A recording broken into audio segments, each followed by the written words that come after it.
आसमान उड़ने वाली चीज धरती की तरफ तेजी से बढ़ रही थी। पृथ्वी के एटमॉस्फेयर को पार करने के बाद वो सीधा जॉश नाम के एक लड़के के बेडरूम की खिड़की की तरफ आई, जहां जॉश अपने टेलीस्कोप से आसमान को देख रहा था। अचानक से उस चीज को देखकर जॉश घबरा गया, लेकिन वक्त रहते साइड हटकर उसने खुद को बचा लिया। फिर वो चीज कमरे में इधर उधर टकराती हुई सीधा उसके एक्वेरियम में जा गिरी। टकराने की आवाज सुनते ही उसकी माँ जीना वहाँ पर आ गई और जॉश ने उन्हें सब कुछ बताया, लेकिन उन्होंने यकीन नहीं किया और उसे सोने को कह दिया क्योंकि रात बहुत ज्यादा हो गई है। खैर, अपनी माँ के जाने के बाद जॉश दोबारा से उस अनजान चीज के पास गया और तब एक और अजीबोगरीब बात हुई। वो रहस्यमयी चीज धीरे धीरे एक्वेरियम का सारा पानी अपनी तरफ खींचने लगी, जैसे उसमें छोटा सा बवंडर बन रहा हो। अब इस बात को लगभग 3 महीने बीत चुके हैं और फिर एक दिन अचानक से स्टैच्यू ऑफ लिबर्टी के पास आसमान से एक बड़ा सा गोला आकर गिरा। लेकिन ये कोई मीटियोर नहीं था, बल्कि ये तो एक इंसान है जिसने सफेद सूट और टाई पहने हुए थे।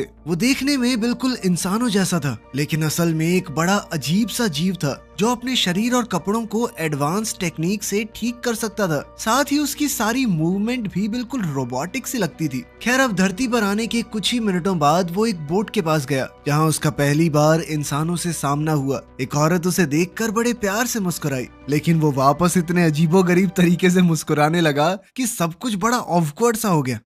वहीं दूसरी ओर हम देखते हैं कि पुलिस स्टेशन में सार्जेंट ने अपने 2 ऑफिसर्स स्टीवी और ड्यूई को उस फायर बॉल की जांच के लिए भेजा, मगर उन्हें जरा भी अंदाजा नहीं था कि वो चीज अब न्यूयॉर्क में घूम रही है। वो जीव धीरे धीरे इंसानों के बारे में और जानकारी इकट्ठा कर रहा था। वो लोगों की हरकतें कॉपी करता, उनके हाव भाव देखता। वो ऐसे ही एक परिवार की तस्वीर के बीच में जाकर खड़ा हो गया और फिर सोप बबल्स बनाने वाली गुड़िया के साथ खेलने लगा। लेकिन फिर उससे एक गलती हो गई। सड़क पार करते वक्त वो ये नहीं जानता था कि सिग्नल रुकने के लिए था और तभी अचानक से एक गाड़ी ने उसे टक्कर मार दी, जिससे वो दूर जा गिरा। मगर यहाँ एक इत्तेफाक हुआ कि गाड़ी चलाने वाली जीना ही थी। वो तुरंत भागकर उसकी मदद करने आई, लेकिन उसके पैर टूट चुके थे, मगर वो बिना किसी दिक्कत के खड़ा हुआ और वहाँ से चला गया। और यहीं सच सामने आया। वो आदमी असल में कोई इंसान नहीं बल्कि एक स्पेसशिप था। उसे बहुत छोटे छोटे एलियन कंट्रोल कर रहे थे, जो दिखने में इंसानों जैसे ही थे, बस साइज में काफी ज्यादा छोटे थे।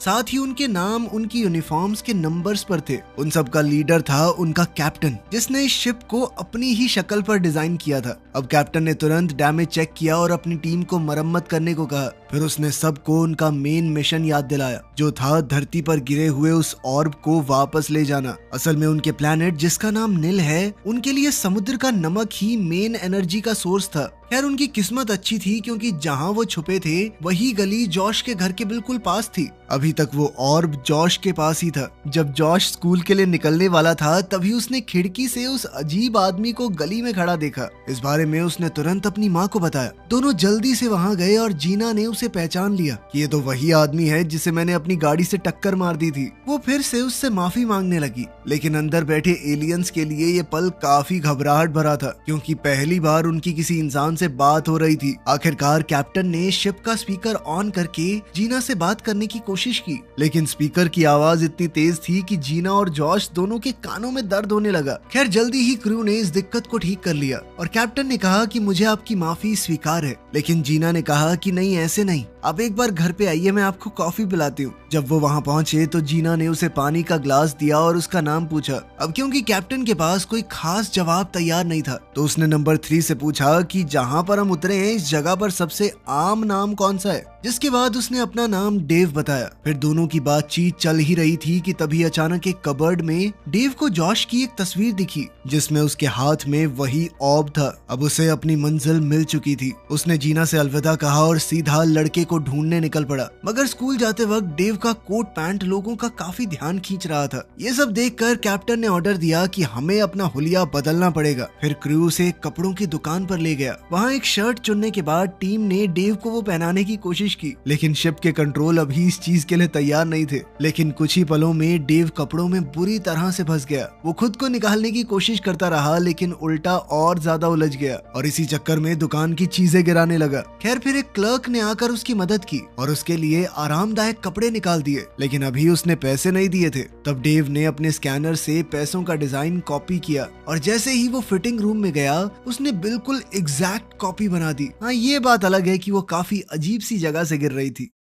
खैर अब नॉर्मल कपड़ों में क्रू फिर से जॉश को ढूंढने निकल पड़ा। उधर स्कूल में जॉश ऑब के साथ खेल रहा था, लेकिन उसकी क्लास का एक बदमाश बच्चा जबरदस्ती उससे वो चीज छीन कर ले गया। कुछ देर बाद डेव स्कूल पहुंचा और वो सीधा जॉश की क्लास में गया। दोनों ने बात की और जॉश ने बताया कि ऑब तो वो लड़का ले गया मुझसे, लेकिन वो अब जा चुका है। फिर दोनों ने मिलकर उसे ढूंढने का फैसला किया और उस दुकान पर गए जहाँ वो अक्सर जाता था, लेकिन वहाँ भी वो लड़का नहीं मिला। तभी अचानक से दो हथियार बंद चोर वहाँ आ गए और सबको धमकाकर पैसे मांगने लगे। उन्होंने सबको जमीन पर लेटने को कहा और चेतावनी दी कि कोई चालाकी मत दिखाना। सब लोग डर कर उनकी बात मान गए सिवाय डेव के, जिसे अभी धमकी की भाषा पता नहीं थी और वो सीधा उन लोगों को देखता रहा। तभी चोर ने उन पर बंदूक तान दी, लेकिन ये देखकर नंबर 2 बहुत गुस्से में आ गया। उसने कैप्टन से कहा कि इन्हें तो सबक सिखाना चाहिए। वहीं दूसरी ओर चोर ने डेव को मुक्का मारने की कोशिश की, लेकिन डेव ने आसानी से उसका हाथ रोक लिया और चोर को पकड़कर सॉफ्ट ड्रिंक के ढेर पर फेंक दिया। वहीं दूसरा चोर तुरंत उसके सामने रिवॉल्वर तान कर खड़ा हो गया, लेकिन डेव ने सिर्फ अपनी उंगलियों के जोर से बंदूक की बैरल तोड़ डाली और उसे दूर फेंक दिया।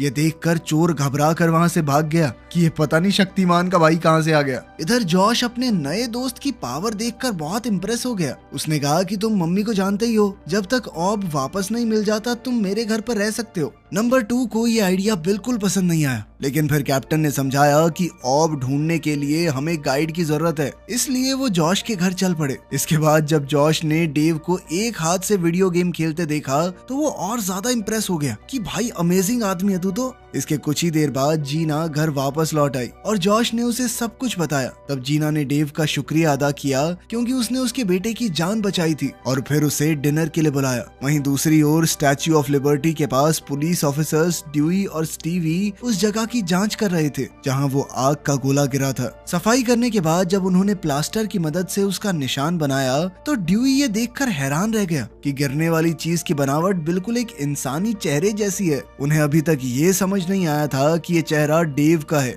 जो इस वक्त कहीं दूर जीना और जॉश के साथ डिनर कर रहा था। खाना खाने के बाद डेव की नजर दीवार पर लगी हुई एक तस्वीर पर पड़ी। कैप्टन ने पूछा कि ये क्या है, तो जीना ने बताया कि ये दिल की तस्वीर है जो इंसानों के सबसे खास एहसास यानी प्यार को दिखाती है। ये बात क्रू के लिए समझना आसान नहीं था, लेकिन जीना ने कहा कि एक दिन डेव खुद इसे महसूस करेगा। उनके बीच काफी अच्छी बातचीत हुई, लेकिन फिर डेव ने आराम करने के लिए वहाँ से निकलने का फैसला किया। कुछ देर बाद उसकी मुलाकात एक बेघर आदमी से हुई जिसने अपना इकलौता कंबल उसे दे दिया। उसके इस दया भाव ने हमारे छोटे एलियंस के दिल को छू लिया और अब डेव वहीं पर उस आदमी के पास लेट गया। इसके बाद हमारी शिप यानी कि डेव स्लीप मोड पर चला गया और बाकी क्रू भी सो गया, लेकिन कैप्टन और नंबर 3 अब भी इंसानों के बारे में जानने को उत्सुक थे। वो दोनों कॉकपिट में मिले जहां नंबर 3 ने बताया कि उसे एक ऐसी चीज मिली जो इंसान बहुत पसंद करते हैं। वो थी एक पुरानी क्रिसमस फिल्म जिसका नाम था इट्स अ वंडरफुल लाइफ। फिर दोनों ने मिलकर ये फिल्म देखी और उसे देखकर वो इतने इमोशनल हो गए कि एक बार को तो एक दूसरे के काफी करीब आ गए थे, लेकिन उन्होंने जैसे तैसे खुद को संभाला और दोबारा अपने मिशन पर ध्यान देने का फैसला किया।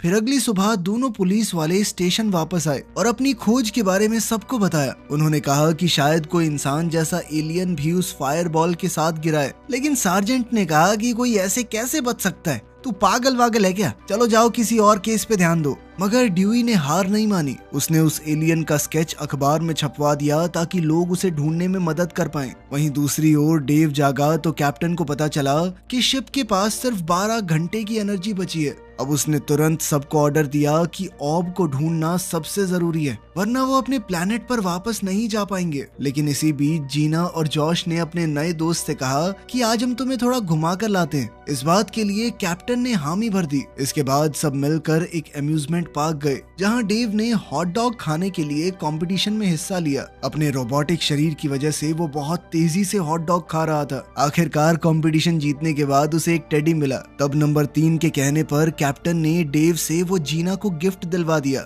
जिससे वो काफी खुश हुई। सब कुछ बढ़िया जा रहा था, लेकिन तभी उस बदमाश लड़के ने जॉश को वहां ढूंढ लिया और उसे फिर से परेशान करने लगा। जॉश ने फिर भी हिम्मत जुटाकर कहा कि वो ऑब मुझे वापस चाहिए, लेकिन उसने मना कर दिया और जॉश के ऊपर हमला करने की कोशिश की। मगर तभी डेव वहां पर आ गया और उसका हाथ पकड़कर उसे उल्टा लटका दिया। इस दौरान उस लड़के की पॉकेट से ऑब गिरा और आखिरकार डेव ने उसे वापस हासिल कर लिया। इसके बाद उसने लड़के को नीचे उतार दिया और चेतावनी दी कि दोबारा जॉश को तंग मत करना। आखिरकार प्रॉब्लम सॉल्व हो चुकी थी और अब डेव अपने मिशन पर वापस जा सकता था, लेकिन तभी जीना और जॉश ने उसे पार्क में ही रुकने को कहा। हालांकि नंबर 2 बार बार कह रहा था कि काम पर ध्यान देना चाहिए, लेकिन कैप्टन ने कहा कि इंसानों को जानने का मौका बार बार नहीं मिलेगा। इसके बाद वो तीनों एक गेम स्टॉल पर गए जहां बेसबॉल से बॉटल्स गिरानी थी। पहली बार डेव ने जब धीरे से फेंकी तो बॉल चूक गई, लेकिन कैप्टन जीतने के लिए जुनून में इतना डूब गया कि उसने दोबारा बॉल फेंकी तो पूरा जोर लगा दिया, मगर ये उल्टी पड़ गई। बॉल निशाने पर तो लगी लेकिन नेट फाड़ के आगे ही चली गई और जब टकरा कर वापस आई तो सीधा डेव के माथे पर ही लगी। इस जोरदार झटके से अचानक से शिप बंद पड़ गई और अंदर कॉकपिट में क्रू का बैलेंस भी बिगड़ गया। इसके बाद डेव की आंखें सीधा हॉस्पिटल में खुली, जहां पर जब डॉक्टर्स को हार्ट बीट फील नहीं हुई तो उन्होंने करंट देकर हार्ट को दोबारा शुरू करने की कोशिश की। कई कोशिशों के बाद इन इलेक्ट्रिक झटकों से न कि सिर्फ शिप दोबारा से एक्टिवेट हो गई बल्कि पूरी एनर्जी भी चार्ज हो गई। डेव को ठीक देखकर जीना और जॉश ने चैन की सांस ली और आखिरकार तीनों हॉस्पिटल से बाहर आ गए। लेकिन जाने से पहले कैप्टन के कहने पर डेव ने माँ और बेटे को डिनर के लिए इनवाइट कर दिया, मगर ये बात नंबर 2 को पसंद नहीं आई। उसने कैप्टन से कहा कि आप पागल हो गए हो क्या, इंसानों के इतना करीब जाने की क्या जरूरत है। ये सुनते ही कैप्टन काफी गुस्सा हो गया और उसने कहा कि नंबर 2 कॉकपिट छोड़कर चले जाओ। इस बहस के बाद कैप्टन ने दोबारा जीना से बात की और इस बार डिनर के लिए उसने एक क्यूबन रेस्टोरेंट चुना। लेकिन इसी दौरान हॉस्पिटल की एक नर्स ने उनकी बात सुन ली और डेव का चेहरा देखकर उसे ड्यूई के पब्लिश किए हुए स्केच की याद आ गई। उसने तुरंत पुलिस स्टेशन फोन करके बताया कि उनका टारगेट मिल गया है। वहीं बाद में डेव, जीना और जॉश रेस्टोरेंट में आराम से खाना खा रहे थे और अंदर क्रू को भी इस सब में मजा ही आ रहा था। फिर कुछ देर बाद जीना डेव को डांस फ्लोर पर ले गई। तब कैप्टन ने शिप को कंट्रोल करते हुए डांस करने की कोशिश की, लेकिन वो डांस में बहुत कच्चा था। तभी नंबर 4 ने सामने आकर सबको दिखाया कि डांस किया कैसे जाता है। इस तरह माहौल फिर से मजेदार हो गया, लेकिन नंबर 2 को ये सब बिल्कुल पसंद नहीं आ रहा था। तब उसने चुपके से क्रू के कुछ मेंबर्स को साथ मिलाकर कैप्टन के खिलाफ बगावत की प्लानिंग शुरू कर दी। मानो इतना काफी नहीं था कि तभी ड्यूई और स्टीवी रेस्टोरेंट में पहुंच गए और डेव को गिरफ्तार कर लिया। फिर दोनों उसे इंटेरोगेशन रूम में ले गए ताकि पता लगा सकें कि वो असल में है क्या। उधर शिप के अंदर नंबर 2 और उसके ग्रुप ने कॉकपिट में पहुंचकर ऐलान किया कि अब वो इस मिशन को कंट्रोल करेंगे। जब कैप्टन ने इस बगावत को रोकने की कोशिश की तो नंबर 2 ने उसे दबा दिया और खुद को जहाज का नया कैप्टन घोषित कर दिया। उनके पास हथियार थे तो कोई कुछ कर नहीं पाया। अब अंदर क्रू के बीच टेंशन बढ़ती ही जा रही थी। बाहर स्टीवी डेव के जवाब का इंतजार करते करते थक गया था। उसने ड्यूई को बाहर बात करने के लिए बुलाया और फिर दोनों ये सोचने लगे कि डेव के साथ क्या किया जाए, मगर वो ये नहीं जानते थे कि अंदर जो टीम कमांड में थी अब वो बदल चुकी है। नए कैप्टन ने ऐलान किया कि अब एलियंस और इंसानों के बीच जंग शुरू हो चुकी है। कैप्टन के रोल में उसने अपना पहला ऑर्डर दिया कि डेव को यहाँ से बाहर निकालो। फिर उसने क्रू को डेव की उंगली में लगी हुई प्रोटोन गन को एक्टिवेट करने को कहा। ये सुनते ही तुरंत ही शिप ने दीवार की तरफ निशाना साधकर एक जबरदस्त एनर्जी वेव फायर की। इस अचानक हुए हमले से पुलिस वाले बुरी तरह घबरा गए और बिना सोचे समझे उस पर गोलियां चलाने लगे। लेकिन डेव ने अपने सफेद सूट में लगी हुई हीट शील्ड को एक्टिवेट कर दिया, जिसने आसानी से सारे हमले रोक लिए। मगर पुलिस के साथ टकराव ने शिप के अंदर क्रू में अफरा तफरी मचा दी थी, खास करके नंबर 17 जो घबरा कर डेव के कान से बाहर कूद गया और सीधा एक कॉफी के कप में जा गिरा। उधर टकराव जारी रहा। पुलिस ने लगातार फायरिंग की,